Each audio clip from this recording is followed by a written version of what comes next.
frame drum. The oldest instrument family in the world, and its basic design hasn't meaningfully changed in roughly 6,000 years. A frame drum is the simplest possible drum, a membrane stretched across a circular frame with no body or shell beneath it.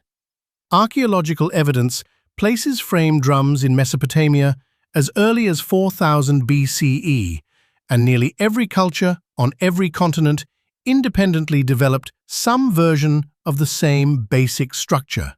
It may be the single most reinvented instrument concept in human history. Frame drums appear in Mesopotamian temple carvings, ancient Egyptian tomb paintings, and Native American ceremonial art, all developed without contact between those cultures. The same simple idea, skin stretched over a ring, occurred to humans separately almost everywhere people lived. What does it tell you that this is one of the few instruments nobody had to invent twice on purpose? The frame is typically wood, or, in modern versions, synthetic material, with a membrane of animal skin or synthetic film stretched across one or both sides. Some versions include small jingles or rings set into the frame, like the tambourine, played with the hand, fingers, or a small stick, depending on the regional tradition. The bodhrán, the reek, and the powwow drum are among the most distinct surviving forms. Frame drums anchor ceremonial, devotional, and folk music across an enormous range of traditions. Irish bodhrán in folk sessions, the reek in Middle Eastern classical ensembles, the tar in Persian and Central Asian music. Its portability and simplicity made it the drum of traveling musicians, religious processions, and oral storytelling traditions for thousands of years. Taiko, a drum built to be heard across an entire valley. And for centuries, that was literally its job.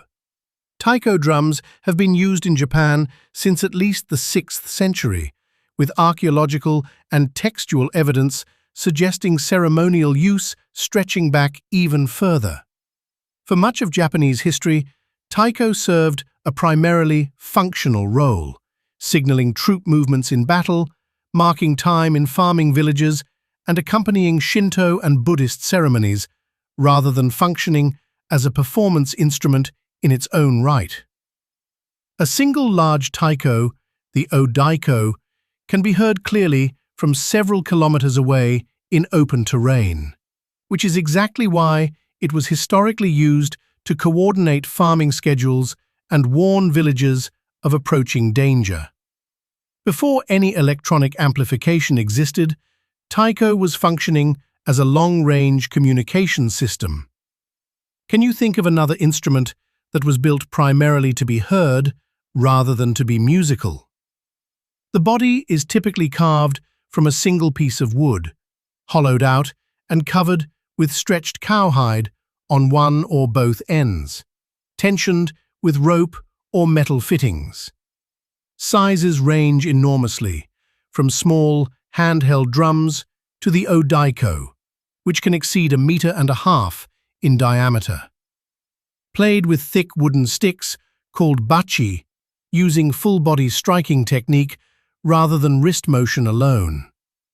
Taiko shifted from a primarily ceremonial and functional role to a performance art form in the mid-20th century, when ensemble taiko drumming, known as kumi-daiko, developed as a theatrical group performance style. Groups like Kodo brought taiko to international stages, transforming an instrument once used for village signaling into a globally recognized performance tradition. Djembe, a drum designed by blacksmiths, played by griots, and capable of more distinct tones than almost any drum its size.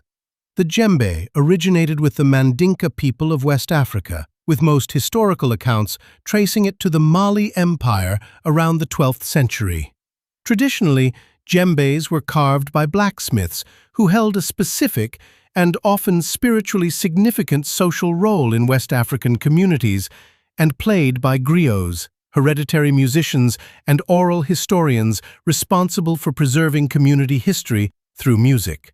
A skilled djembe player can produce at least 3 fundamentally distinct tones from a single drumhead: bass, tone, and slap, by changing exactly where and how the hand strikes the skin. Few hand drums anywhere offer that range from one membrane. Have you ever heard a single drum that sounded like 3 different instruments? The body is carved from a single piece of hardwood in a goblet shape, traditionally from the lenge or Djembe tree. The head is goatskin, tensioned with a system of woven rope that can be tightened to adjust pitch.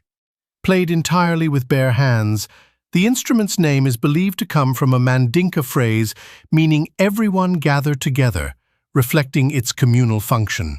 The djembe is central to West African celebration, ceremony, and oral history, often played in ensembles alongside other percussion to support dance and storytelling.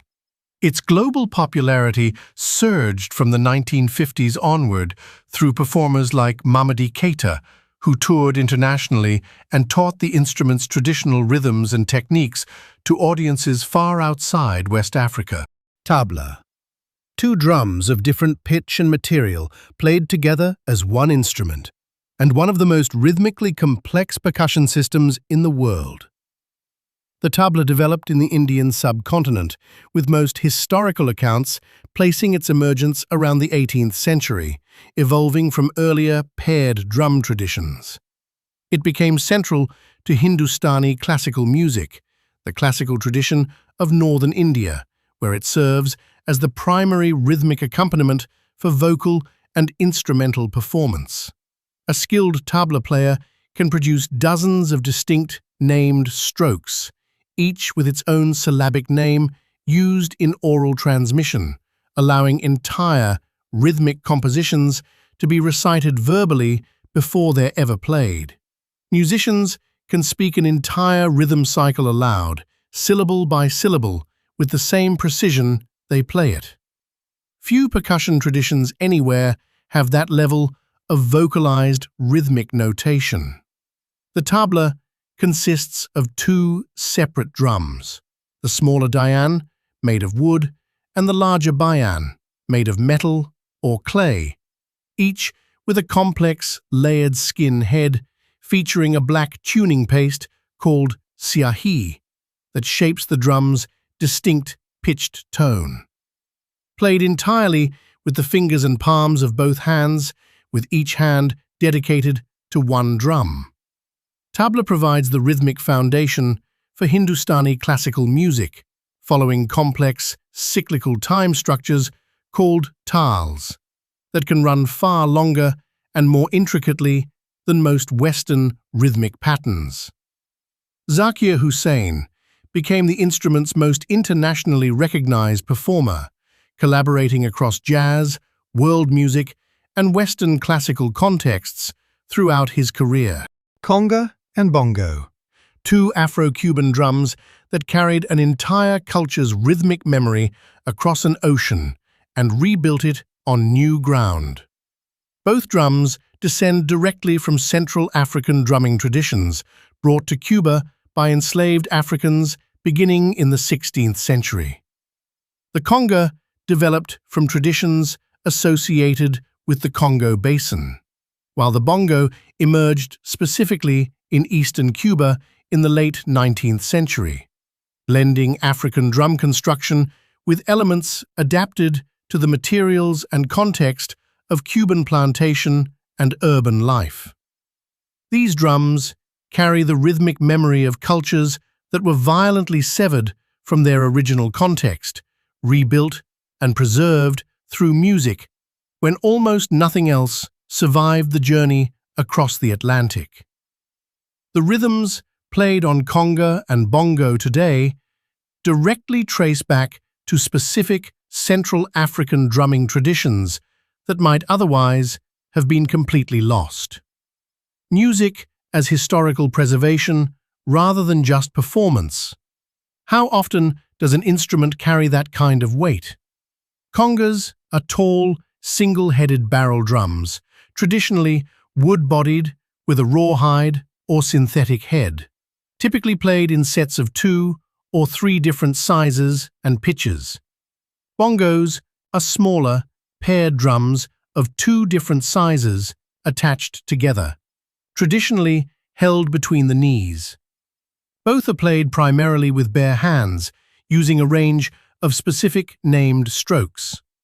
Congas and bongos became foundational to Afro-Cuban genres, including son, rumba, and mambo, then spread into salsa, Latin jazz, and eventually mainstream American popular music through artists like Tito Puente and Mongo Santamaria, who brought Afro-Cuban rhythm into direct contact with American jazz in the mid-20th century.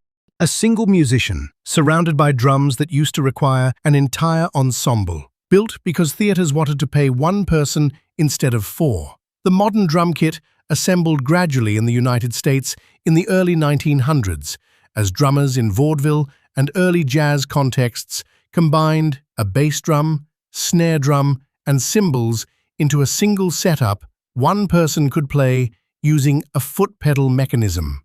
Before this innovation, bass drum, snare, and cymbals were typically played by separate musicians in a marching or theater band.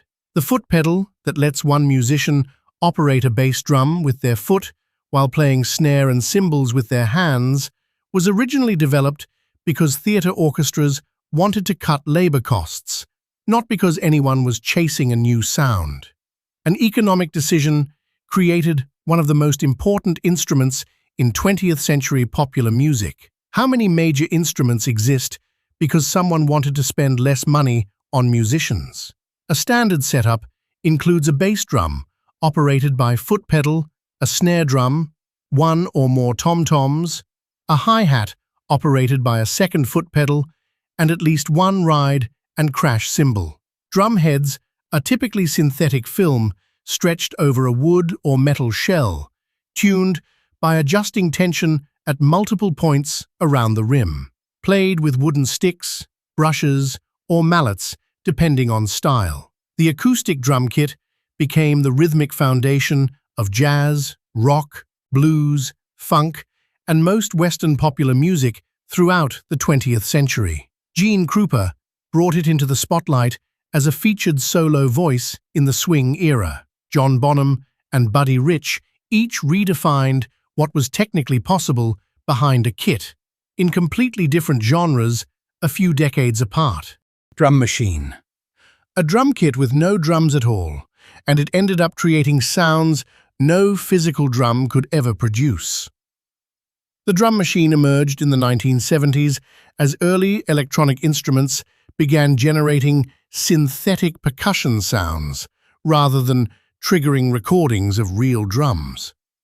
The Roland TR-808, released in 1980, initially sold poorly because its sounds were considered too artificial compared to real drums.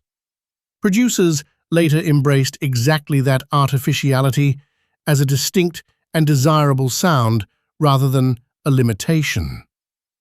The TR-808 was a commercial failure when it launched and was discontinued within a few years. Decades later, its specific kick and snare sounds became foundational to hip-hop, house, and techno, and the original used units now sell for many times their original retail price. An instrument that failed completely went on to define entire genres after Roland stopped making it. How often does a flop become essential decades later? Early drum machines used analog synthesis circuits to generate kick, snare, and hi-hat sounds electronically. Later models shifted to digital samples of real drums, offering more realistic tones alongside the original synthetic ones. Most units allow programming specific rhythmic patterns step by step rather than requiring real-time playing. Roland and Linn produced the most influential historical models. The drum machine became foundational to hip-hop, house, techno, and electronic pop, often functioning as a creative tool rather than simply a replacement for a live drummer. Producers like Mali Mal and Africa Bambaataa built entire genres around programmed rhythms that a human drummer physically couldn't replicate.